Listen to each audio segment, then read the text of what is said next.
साथियों नमस्कार। पटना बिहार से मैं अमिताभ कुमार दास, आईपीएस 94 बैच, और आप देख रहे हैं मेरा अपना यूट्यूब चैनल दास बोले बिंदास। क्योंकि जब बुज़दिलों ने मुंह में दही जमा लिया हो तो दास का बिंदास बोलना जरूरी हो जाता है। साथियों, खबर यह है कि केंद्रीय मंत्री गिरिराज सिंह आगामी 18 अक्टूबर से रणवीर सेना गुंडागर्दी यात्रा शुरू करने जा रहा है। हालांकि इस यात्रा का आधिकारिक नाम है हिंदू स्वाभिमान यात्रा।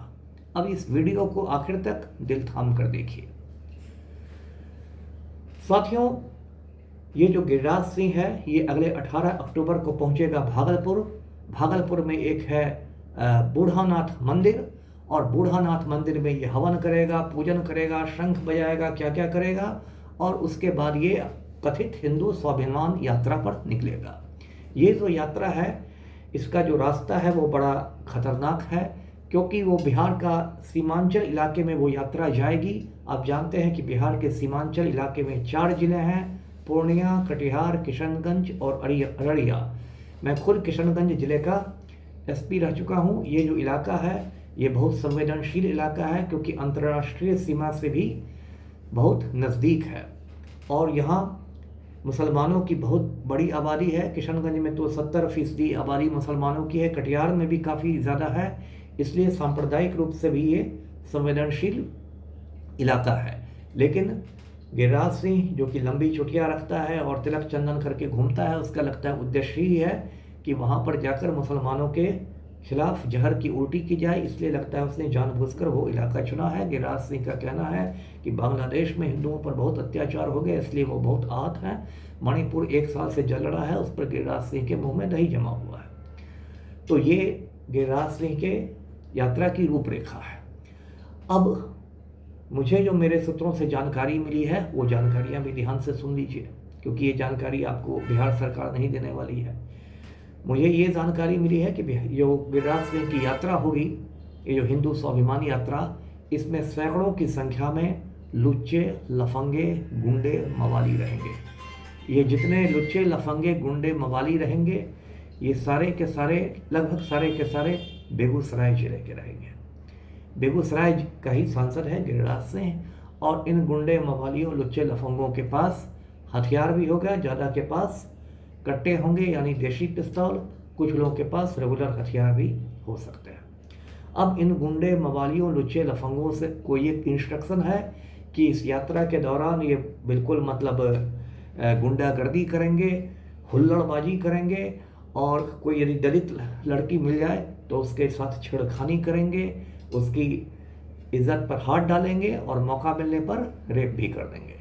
इसलिए मैंने इस यात्रा का नाम रणवीर सेना गुंडागर्दी यात्रा रखा है। अब चूंकि रणवीर सेना की बात हो रही है तो जरा उसके बारे में भी जान लीजिए क्या है। 1990 के दशक में बिहार के बड़े बड़े सामंती लोगों ने, भूपति लोगों ने इस आतंकवादी संगठन का गठन किया था दलितों और पिछड़ों का खून बहाने के लिए। इस आतंकवादी संगठन को बिहार सरकार ने प्रतिबंधित किया हुआ है, इस पर प्रतिबंध लागू है। रणवीर सेना ने 90 के दशक में बिहार में बड़े बड़े नरसंहारों को अंजाम दिया, खून की नदी बहा दी थी। एक नरसंहार का मैं एग्जाम्पल देता हूँ। वो नरसंहार था लक्ष्मणपुर बाथे नरसंहार, जो कि जहानाबाद जिले में हुआ था दिसंबर 1997 में। भोजपुर से रणवीर सेना के आतंकवादी आए, उन्होंने सोन नदी को पार किया और जहानाबाद में घुसे, और उसके बाद लक्ष्मणपुर बाथे गांव में उन्होंने खून का तांडव कर दिया। खूनी तांडव में छोटे छोटे बच्चे मारे गए, औरतें मारी गई, बूढ़े लोग मारे गए। ये रणवीर सेना वाले ऐसे नरपिशाच होते हैं कि छोटे छोटे बच्चों को मार डालते हैं ये कहकर कि ये बच्चा बड़ा होकर नक्सली बनेगा। औरतों को पीट चीर के मार डालते हैं कि ये औरतें नक्सली को पैदा करती हैं, और इस तरह आतंकवाद के ये चरम पर रहते हैं। लक्ष्मणपुर बाथे नरसंहार के बाद जो उस समय भारत के राष्ट्रपति थे डॉक्टर KR नारायणन, उन्होंने उसे राष्ट्रीय शर्म का दर्जा दिया था, नेशनल शेम कहा था, और पूरे हिंदुस्तान में उसकी बहुत चर्चा हुई थी। बाद में उस इलाके में इतने नरसंहार हुए कि जहानाबाद जिले से एक अलग जिला अरवल जिला बना दिया गया। जहानाबाद जिले के 2 हिस्से कर दिए गए और अरवल जिला बना दिया गया। मैं अरवल ज़िले का एसपी रहा था सन 2003 में।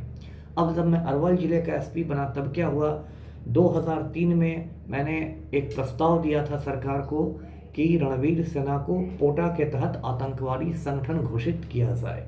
ये पोटा एक कानून था जो अब खत्म हो चुका है। पोटा का फुल फॉर्म था प्रिवेंशन ऑफ टेररिस्ट एक्टिविटीज़, यानी आतंकवादी गतिविधियों को रोकने वाला कानून। उस समय केंद्र में अटल बिहारी वाजपेयी की सरकार थी और वाजपेयी ने पोटा के तहत कई संगठनों को आतंकवादी संगठन घोषित किया था, लेकिन उसमें रणवीर सेना का नाम नहीं था। इसके पीछे एक बहुत ही गंदी और घिनौनी राजनीति थी। राजनीति ये थी कि रणवीर सेना के ज़्यादातर समर्थक जो भूमिहार जाति के थे वो भारतीय जनता पार्टी के पारंपरिक मतदाता रहे हैं, वोटर्स रहे हैं, और वाजपेयी सरकार भूमिहार वोट बैंक को नाराज़ नहीं करना चाहती थी। इसलिए इतना आतंकवादी होने के बावजूद भी पोटा के तहत रणवीर सेना को आतंकवादी संगठन घोषित नहीं किया गया। मैंने ये प्रस्ताव दिया, उसके बाद तो छोटा मोटा भूकंप आ गया बिहार में, और उस समय मेरे डीआईजी थे, मगध के डीआईजी निर्मल ढोंडियाल, 1980 बैच के आईपीएस थे। उनसे मेरा इस पर झगड़ा भी हुआ। उन्होंने मुझ पर बहुत दबाव दिया कि मैं उस प्रस्ताव को वापस ले लूं, लेकिन मैं टस से मस नहीं हुआ। मैंने कहा कि एक कॉमा एक फुल स्टॉप मैंने गलत नहीं लिखा है। मैंने अपने प्रस्ताव में तमाम नरसंहारों की सूची दी हुई थी, तारीख दिया हुआ था, कितने लोग मारे गए वो दिया हुआ था। बाद में ऐसी हालत हो गई कि कुछ महीने बाद ही मेरा अरवल से ट्रांसफ़र कर दिया गया, वो एक अलग कहानी है।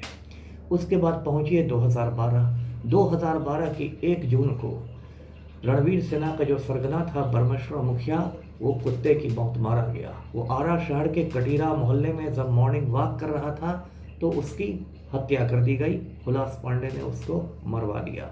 उसके बाद 2 जून को जब उसकी शव यात्रा निकली पटना में, तो सैकड़ों लोग जो थे रणवीर सेना के गुंडे मवाली, वो मोटरसाइकिल पर सवार थे, तोड़फोड़ रास्ते भर करते रहे, आगजनी रास्ते भर करते रहे, भड़काऊ नारे लगाते रहे, और बिहार की पुलिस मुंह देखती रह गई। जो समय डीजीपी थे अभयानंद सर, वो भी मुंह देखते रह गए, और पटना में रणवीर सेना के गुंडों ने नंगा नाच किया। और ब्रह्मेश्वर मुखिया की हत्या के बाद गिरिराज सिंह छाती पीटने लगे। उन्होंने कहा कि ब्रह्मेश्वर मुखिया तो बहुत बड़े गांधीवादी थे, और गिरिराज सिंह दौड़ते दौड़ते ब्रह्मेश्वर मुखिया के पैतृक गांव भी पहुंच गया, बिलौर भी पहुंच गया, और वहां भी जाके छाती पीट पीट के रो रहा था। उसके बाद 2014 के नवंबर में आइए, उस समय मैं बिहार मानवाधिकार आयोग में था और उस समय मंत्री बना था गिरिराज सिंह मोदी सरकार में। मैंने इसके बारे में स्पेशल ब्रांच को, विशेष शाखा को रिपोर्ट भेजी कि ये रणवीर सेना का एजेंट है, रणवीर सेना से इसके संबंधों की जांच कराई जाए। उस पर भी बहुत हंगामा हुआ, और इतना हंगामा हुआ कि फिर मेरा तबादला मानवाधिकार आयोग से कर दिया गया। मुझे सिविल डिफेंस भेज दिया गया, नागरिक सुरक्षा में भेज दिया गया। मतलब हर बार मुझे सच बोलने की सज़ा मिलती रही, लेकिन फिर भी मैं सच्चाई के रास्ते पर बिल्कुल डटा रहा। तो अब मैं साथियों ये कह रहा हूँ कि जो रणवीर सेना गुंडागर्दी यात्रा होगी 18 तारीख से शुरू हो रही है। पहली बात तो मैं बिहार सरकार से कहता हूँ कि इस यात्रा पर तुरंत प्रतिबंध लगाए, क्योंकि ये यात्रा दलित लड़कियों और दलित महिलाओं की इज्जत लूटने के लिए होने वाली है। और अगर पलटू राम ने इस यात्रा को नहीं रोका तो चुनाव में पलटू राम को जनता सबक सिखाएगी। और दलितों से मैं अपील करता हूँ कि वो शांतिपूर्ण तरीके से इस यात्रा का विरोध करें और अपनी बहू बेटियों की हिफाजत इस यात्रा के दौरान पूरी तरह से मुस्तैदी से करें। मैं खुद दलित नहीं हूँ, मैं अम्बेडकरवादी हूँ, लेकिन इस मुद्दे पर मैं इंसाफ के साथ हूँ, सच्चाई के साथ हूँ।